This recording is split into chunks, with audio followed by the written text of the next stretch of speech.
So, ang isa pang blush na sobrang bagay sa ating mga Pinoy, lalo na, di ba, we're known to have that golden morena skin, di ba, kissed by the sun, ika nga, is the Milani Luminoso 05 blush. Maganda to kasi it's baked blush, and as we all know, di ba, pag baked blush, it also has a blurring technology. So, talagang nagsiset siya ng maganda sa cheeks mo. So, we're using the Rare Beauty Blush Brush, tapos i-dip mo lang siya.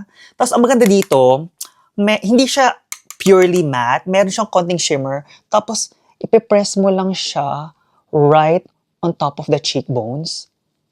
Pero di ba, kita mo, di ba, it really gives us that sun-kissed finish. Kasi anything na coral, kasi may pagka-coral to eh, mas lumalabas yung pagkamorena natin. Di ba, ang ganda? O ngayon, gawin natin sa kabila. O ayan na, wala ah. O, idip natin siya. Tapos, ipagpag mo. Pagpag! Tapos nun, you're gonna do some stippling motion. Diba? Yung parang dinidiinan mo lang siyang ganyan. Yung parang inaapak-apakan. Oh my God. Tingnan mo, ang ganda. Tingnan mo. Diba? Milani blush. So, diba? In Luminoso. Parang ikaw lang, diba?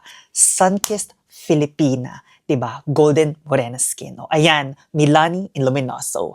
Bagay na bagay sa ating mga Pinay.